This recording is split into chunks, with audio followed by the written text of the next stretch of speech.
안녕하세요. 요즘 다들 경제 어렵다, 살림살이 팍팍하다 이런 말씀 많이 하시죠? 네, 정말 그런 것 같습니다. 주변에서도 걱정이 많으시더라고요. 그렇죠.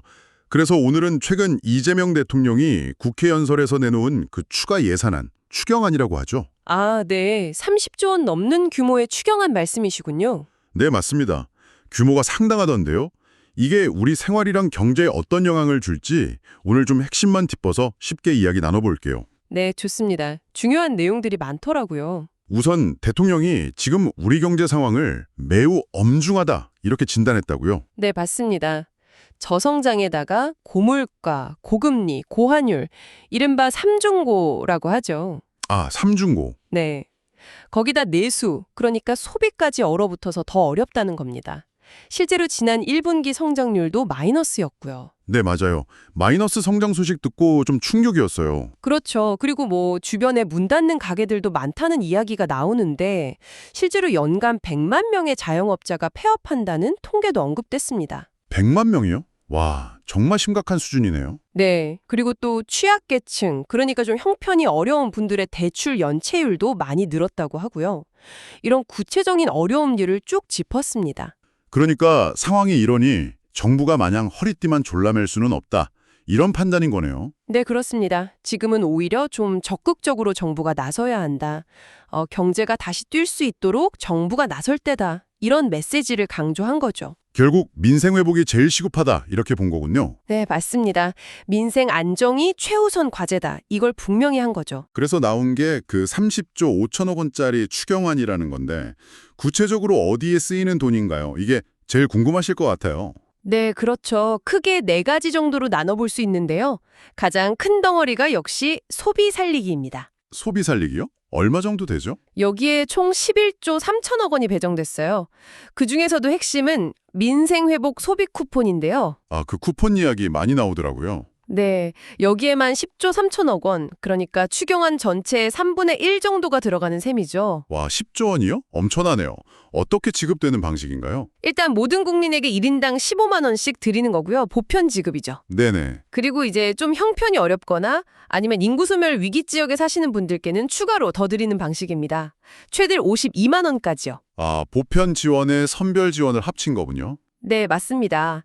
이렇게 해서 당장 좀 쓸 돈을 쥐어줘서 소비를 늘리고 내수 시장에 활력을 불어넣겠다는 취지입니다. 물론 이게 정말 다 소비로 이어질지 또 물가 자극 우려는 없는지 이런 부분은 좀 지켜봐야겠네요. 네, 당연히 그런 부분은 고려해야 하고요.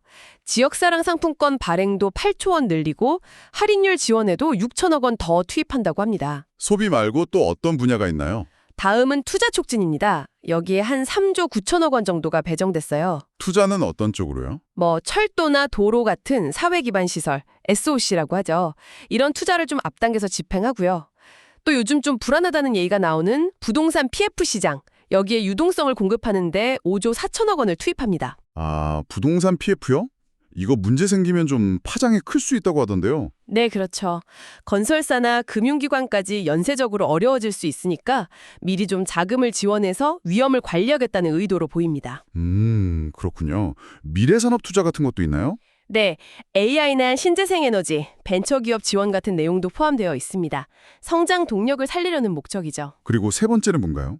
세 번째는 민생 안정 부분인데요. 여기에 5조 원 정도가 쓰입니다. 민생 안정. 구체적으로 어떤 내용이죠? 여기서 좀 눈에 띄는 게 그 정말 빚 갚기 어려운 분들 있잖아요. 네네. 113만 명 정도를 대상으로 7년 이상 된 5천만 원 이하의 장기 연체 채무를 아예 소각해주겠다, 즉 없애주겠다는 내용입니다. 와, 채무를 탕감해 준다고요? 상당히 파격적인데요? 네, 그렇죠. 정말 벼랑 끝에 몰린 분들에게 다시 일어설 기회를 주자는 취지인데 이게 또 논란의 여지도 있을 순 있겠습니다. 그럴 수 있겠네요. 또 다른 지원은요? 네, 소상공인들 이자 부담 덜어주고 또 분할 상환 기간 늘려주는 내용도 있고요.